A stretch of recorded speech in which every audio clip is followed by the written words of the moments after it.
So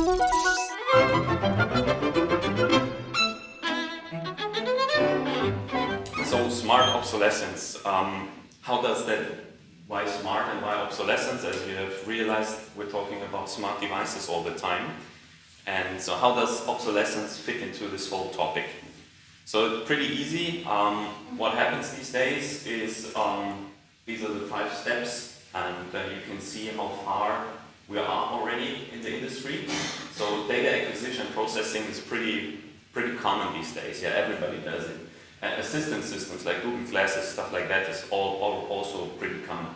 And network integration, decentralization, service, and self-organization, autonomy, there's a big potential in there. And that's definitely upcoming, and you will need a lot of smart devices for this job. So, in tomorrow's smart world, obsolescence will become obsolete. That's my thesis, and let's see if that's true or not. There is one fact about the smart world.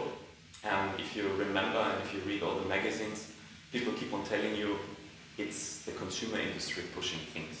Yeah. The smartwatches, etc., etc. And I had a strong belief in this, but I came across that McKinsey slide, and the economic value of the smart world in the IoT segments, and it was really interesting to see that people, smart home, they're not as big as factories, offices, businesses, and cars, cities, and traffic. So there's much more potential in there for the future. So to sum up these figures, you don't have to calculate them by yourself, it's already done. So the expected market size is between 3.9 to 11 billion US dollars. The industry and business accounts for 3.5 to 9.2 billion US dollars. Smart home and health only in comparison accounts to a very small number compared to the industry part. So the industry will have a share between 82 to 90% of the market size because of smart connected devices. So it is, the whole economy in future will be based upon these systems, okay? So if 80 to 90% of the industry is focusing on smart devices, and if there's a problem with a smart device, then you're in serious trouble, because the whole economy is then starting to shake and rock. So how does software and hardware infrastructure look like these days? So that's just a rough overview for Industry 4.0. You have the embedded systems, smart factory, robust networks, and all the associated protocols, etc. with it. So you can go through that by your own. I don't want to waste too much time on this. The horizontal and vertical integration, for me that's important, because you will see that most of the music is playing on the field level. Yeah, and if we're talking about software obsolescence and systems, we're in this area, but where's the data coming from? Yeah, where's the data acquisition taking place that will be on field level? So field level is quite of relevance for us. So I try to paint a small picture of a production network. So you will have robots, devices interacting on some protocols which are not finally clear yet, but there are several protocols available. You have machines and cells and plants that are all connected together via communication hubs and go up into a private cloud or a public cloud. So this is the basic setup, and you will always have read and write permissions down to the shop floor. What are these infrastructures based on? And that's the reason why we're here. And I'm really happy that Arrow is taking this whole matter of obsolescence management quite seriously, because all of the components we need for smart factories in the infrastructure you've seen in the previous slide, they're based on small components. It might be true that components are no longer the top topic for the future, but keep in mind, whenever we talk about smart devices, there are the components built inside, and you will need them, otherwise there is no smart connected device at all. So microcontrollers, 10 years availability. These are just availability years that came from my professional life experience, so how long are these components available? And these are all typical components you will need for smart devices and for smart device integration. So you have CPUs, 5 years availability, flash memory up to 2 years, DRAM 1 year, 5 years, communication cards 2 years, and 5 years for power equipment. So this is, just keep that in mind, the factory will run 10, 15, 20 years with smart devices, and the smart devices contain components which have this availability. So if there is a problem with a smart sensor or a smart actuator and you have to replace it after, let's say, 5 years of implementation, you can be 100% certain that the manufacturer of that smart sensor will no longer have the same flash memory integrated. There's no chance, because it's just no longer available on the market. So there's a huge gap in here, and I think it's important for us to have the awareness and in the next step to come up with potential solutions on this topic. So what happens if life cycles of components, as mentioned, are not orchestrated in order to match the factory's life cycle? Well, basically, coming back to the infrastructure picture, this is what happens. So you will have a problem over here, you will have problems over here, you have multiple problems over here, because the communication equipment, that's IT equipment, that will be obsolete very soon as well. So you end up in buying new routers and switches every 2 years just to keep your production running. Yeah, this is something the typical machine building industry is not used to. They're not used to buy new switches and hubs and all this kind of equipment every 2 years.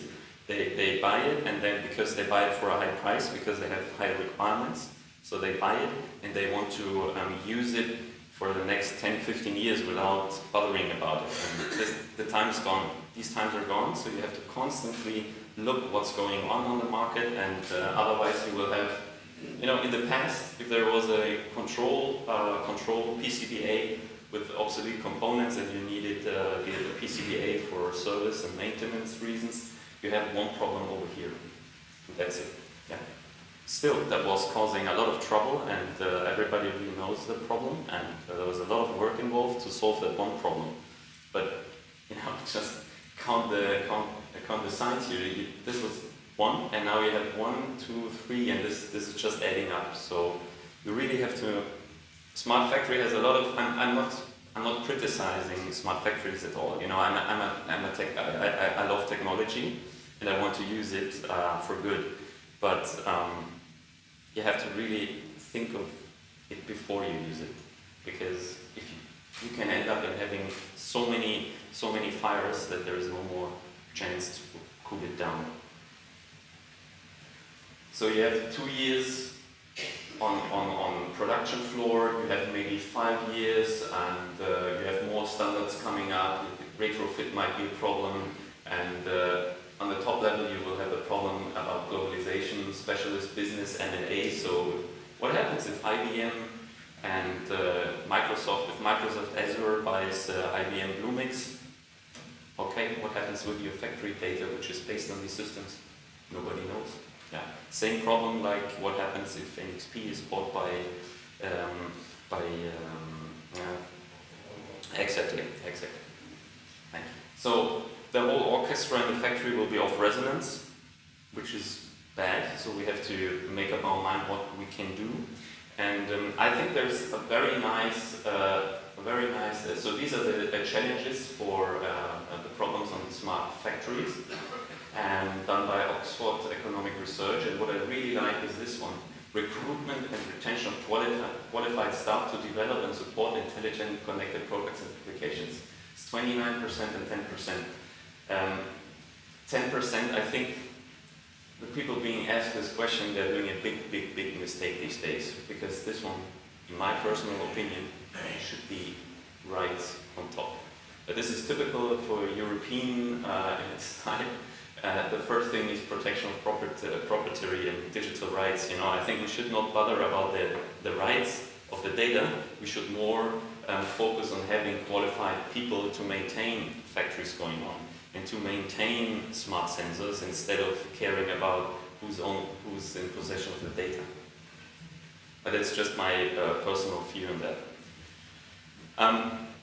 There are some advantages and disadvantages for smart factories. I think They're obvious. You have increased competitiveness, of course. That's for me the most important part, and you have flexible production. So you can, because of the digitalization and the communication in smart devices, you will no longer have huge volumes of smart sensors. You will have medium quantities of sensors because there are so many Industry 4.0 protocols out there. So it's not one sensor with one cable. So you have one sensor, the same sensor, but you have to offer it in like 6 different versions for Profibus, Modbus, Ethernet IP, EtherCAT, all these kind of standards. So it's no longer one sensor, it's like this sensor but coming with different protocols. So the overall quantity is going down and complexity will increase. So that's a big challenge, and therefore you definitely need flexible production. Otherwise you will no longer have the chance to compete with that increasing level of complexity on the production side. Alright, so disadvantages and additional requirements for employees. This is, for me, that's the most important part. Just make sure that you get a lot of very good trained and qualified young IT professionals now, as much as possible in your company, because we will definitely, and I see this in my own company, we will run low on these experts. Just give you an example, our company manufacturing power supplies, we're based in Munich. We have BMW next door, and we have Siemens next door. And we're looking for a lot of qualified engineers in the digital domain. And if I did one ad in the newspaper, and I received two feedbacks, and there were 2 interviews. And we didn't want both of them because they went to BMW and to Siemens. So we ended up in, okay, there's nobody available, so what are we going to do now? So that's a big challenge, and it's not about the money, it's about the overall package a company can offer. And I think this is a good advantage for all the companies associated in this room. If you have good reputation in the market, people want to work for your organizations. So just get hold of the experts as soon as possible. Otherwise, you might end up in having good ideas, but nobody to maintain the products in the field. So how will the whole thing develop? Right now, this is the blue line here. These are the market sizes, and you can see the gross value. And by 2025, there's also McKinsey. The study is expected to go down. Expected to go down because a lot of functionality will be no longer in the machine. There will be decentralized logic in the sensor part, but all the processing of data is done by cloud computing machinery, and this will have a big impact on these markets here. And as you can see, it's going down. That's the reason why the screen is black. Yeah, it's quite. There are tough times ahead. So again, make sure you get the IT experts. So, what are the challenges right now? It's about getting the right products. It's about having a standard. So the better standardized it is, the better retrofitting will be possible in future. And we will have specialists as a topic, training and continuing professional development. So these are definitely challenges. And, I quite like that 52% are aware of the fact that standardization is a big challenge. But again, it's sad to see that just 25% agree on the specialists. In tomorrow's smart world, obsolescence will become obsolete. That was the original thesis. So I think you agree. Maybe you agree or disagree. I'm happy to have the discussion with you on this topic, but in my perspective today, obsolescence will not become obsolete, it will become worse, and it will transform into some new kind of key discipline, combining hardware, software, and deep application know-how. So this is kind of a new job profile. I might not call it obsolescence manager, I would more call it like in-deep IT application specialist for the products. I think this is this is how it will look like. There are some. Well, I'm not the only person with this opinion, obviously, and I checked a little bit on the internet and I came across this man, Manfred Wittgenstein. Wittgenstein is a very famous company in Germany. They're a world leader in technology for drives and motors, and they're doing a lot of fancy, crazy things. And he said the one who is more flexible to change in the future has a strategic advantage, and I think this is very up to the point. Yeah? So you need the flexibility to change, and the people to understand what's going on. And Fraunhofer Institute, we won't completely master the flexible requirements of volatile markets in the foreseeable future. The human is still in demand with his abilities. That's also something I like. Thank you very much for listening. I hope it was something new to you to a certain degree.